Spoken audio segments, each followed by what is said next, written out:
Hello everyone. Today we have amongst us Dr. Junaid Ahmad, the country director of the World Bank. Thank you so much, sir, for taking out some time for this interview. My pleasure. Sir, everyone has this inner experience or passion about something which they want to pursue in life further. So, what inspired you to pursue economics in your life and then start working at the World Bank? Well, that's a very tough question to answer. But if I think through about my experience, 1971 is really a very important time of my life. 1971 was the time when Bangladesh, my country, became an independent nation. I was 10 years old, and you can imagine when you start telling people you're older than your country, it has an impact on you. But I think probably the most important impact was, unfortunately, our birth as a nation was not an easy one. It was a very violent one. We had to fight an army, a Pakistani army. There was a genocide that the world did not recognize for a long time. And our people stood up and claimed victory. We were supported by India at that time that sent its own army to help in our liberation. That episode of the freedom movement was very important for me. I was then living in France. My father was in the Pakistan embassy. He defected and took political asylum in France and opened Bangladesh's first embassy in our apartment. And the day he defected and announced it publicly, 2 days before, he asked me to make something in my art class. I was then in 4th grade. And what I had made was the first flag of Bangladesh to fly on European soil. So you can imagine that experience having a big impact on me. And that's when I began to get interested in the idea of development, because I wanted to know what would it take for Bangladesh, that had just inherited its freedom from a very violent process and was a country that was seen as being a basket case, poor. The question was, how could this nation truly move up the income ladder? How could this nation truly become a member of the world with pride and dignity? So if there was any one period of my life that drove me towards study of development, study of nation building, study of what makes a nation grow, it was the 1971 experience. Okay. So what have been your most rewardable or memorable experiences while working in this field? I've been very lucky. I've had several experiences, some in my own country in Bangladesh. I worked with my father to open Bangladesh's first private university, North-South University. And so the creation of a higher education system for me was a very big, if you will, eye-opening moment. I also worked with my father in the whole, if you will, license Raj liberalization. India in 91 took away all the investment controls. Bangladesh did that in 1985, and I was able to work with my father on that. But when I joined the World Bank, probably one of the most amazing experience I had was 3 weeks after joining the bank, I was asked to go work in South Africa. That was a time when the ANC and President Mandela was slowly coming into power, and a democratic South Africa was born. And the first 7 years of my life in the World Bank was really working on South Africa and getting a history seat a seat on history, right? A window on history, if you will, to watch South Africa grow and to be part of the experience. So from working in Bangladesh to working in South Africa, these are incredible experiences. But 2000 to 2005, I worked in India, and learning about India, where my mother originally comes from, was absolutely a fantastic experience. Federal country, large. How do you build a federal country? What does federalism mean? That was also a very important experience. Okay. So since you have such a global experience in this field, such as working as an economist in Africa, as you just said, and then Eastern Europe, America, and now India. So how would you evaluate the Indian economy with the global perspective you have?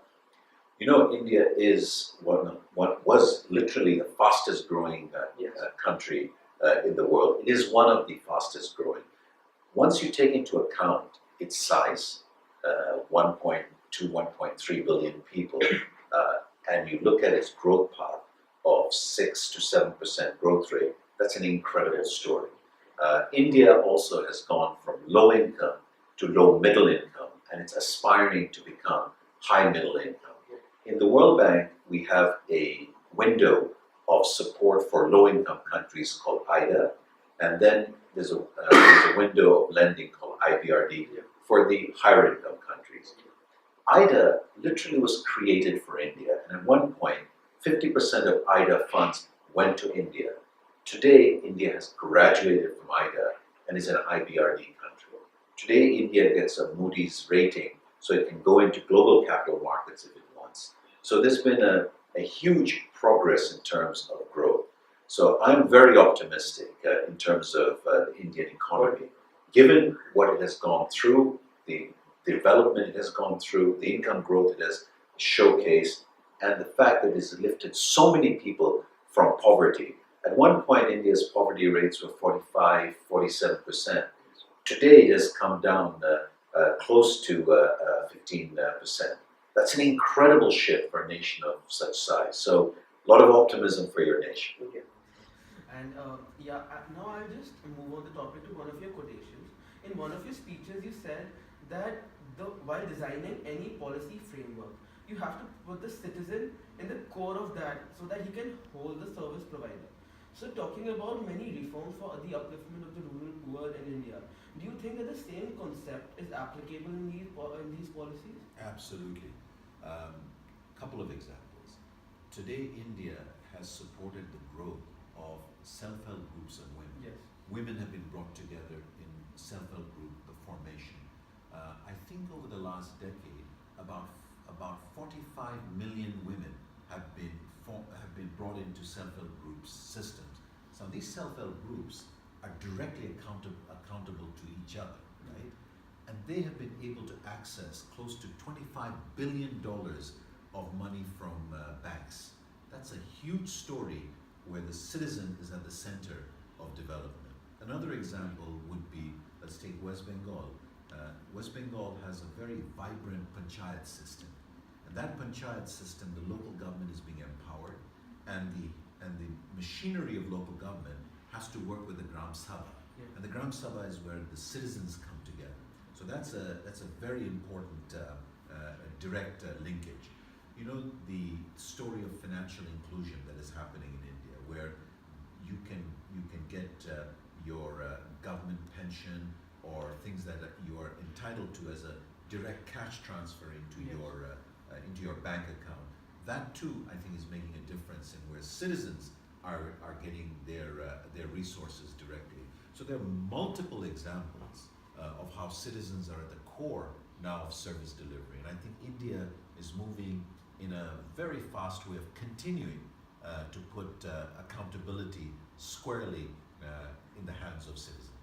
But yeah, just to extend that question a bit, I would say that as you see that there are many policies in India, such as those uplifters for the rural upliftment of, say, a credit. So in those cases, what's happening currently is that the rural poor aren't getting the exact advantage, and the target groups are not being met. So what's your take on that situation? No, you're absolutely right. Having said that, the citizen is often involved in the service delivery doesn't mean that we have completely succeeded in the delivery system, or that India has completely succeeded in the delivery system. I think there are many changes that need to be made. One of the big changes that is happening is India is exercising its federalism even more. So the center, when it creates a centrally sponsored scheme, is increasingly allowing the different states to implement it in a different way. A Goa is different from a Bihar. Bihar is different from a Maharashtra. So each state should have its own way of implementing things, right? And I think that the greater freedom government systems are given to tap into local comparative advantage, local resources, and local innovation, the more you'll see these implementation problems going away. But until it does, it'll continue. Having said that, let me tell you, all changes are political. Yes. These are not technocratic changes, right? Technology helps, changes the nature of the game, but what you really need to look at is the discourse of political leaders such that it's facilitating the reform of implementation. That's the real challenge. Yeah. So now I'll just shift the topic now to the trending economic activities which are going on. So the impact of behavioral psychology on economics, which is like quite trendy these days, and also Dr. Richard Thaler got the Nobel Prize for Economics for that. That's right. Yeah. So what's your take on that about the effect of behavioral psychology on economics? I think this is very important. You see, economics has always been about behavior change because economics, and especially economics when it's applied to policy making, is about incentive. Yes. Have you created a system that gives an incentive for the service provider to work well? So take, for example, Delhi Jal Board, right? It is the one that's responsible for delivering water and sanitation. Question, does it have the incentive to be efficient? Is it held accountable? So economics is always about behavior one way or the other. But the best example I can give you is Swachh Bharat. Swachh Bharat is about ensuring that people have good sanitation services. A decade ago, India would be delivering its sanitation services, toilets, by building them and handing it over to people. There was no sense of people owning it, no sense of people's behavior changes. It was handing the toilets out. And it made sense. If you didn't have a toilet and you were practicing open defecation, I will deliver the toilet to you. I'll build it for you, I'll give it to you. Economists like me would say that's fantastic. If something is priced at zero, its demand will be infinite, of course. But it turned out that toilets were being built, but they weren't being used. Or rather, they were being used for very different things. So the outhouse, people would convert it into a house for animals, a storage room, some even converted it into a puja room. So clearly, delivering a toilet was not creating a behavior change. Today, Swachh Bharat is about getting people to change their behavior in terms of sanitation, getting people to think differently about sanitation. Why is it that I should have a toilet? Why is it that I should wash my hands afterwards? What impact does it have when I don't do it? And so the whole Swachh Bharat movement that your Prime Minister has launched is about behavior change. It's saying that before the infrastructure can be built, before the toilet can be built, there has to be a behavior change.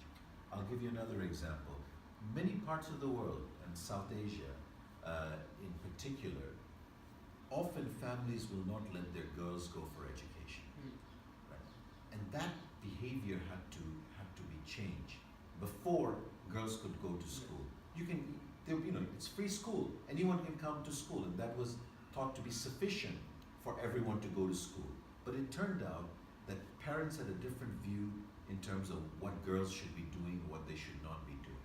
Once policymakers began to understand that there is a behavior change, a preference change that needed, the interventions have to be different. So behavior change is extremely important in economics, but economics is about behavior change. It's about incentivizing. Question is, do you use price systems to create those incentives? Do you use regulation? Do you use information? What is the tool for behavior change? That depends on the sector, it depends on the issue. So just before ending the interview, I would just like you to give some advice to the young people who are interested in pursuing economics-related careers in the future. Economics is a wonderful subject, but I think the best advice I can give you is go where your passion is. If you go where your passion is, the rest will follow. Some people are interested in music because music is their passion. Some people are interested in medicine. Some people are interested in engineering. Discover your passion and allow that to take you forward. What I discovered a long time ago is I really dreamt of one day working on policy issues that affected nations. That's what drove me. But I didn't know whether I would do it as an engineer or an economist or a sociologist. I discovered that on the way. But what drove me was my passion to one day become a policymaker or be support to a policymaker. So it's seek out your passion and follow your passion. The rest will happen. Thank you so much, sir. I hope you all guys enjoy. Thank you.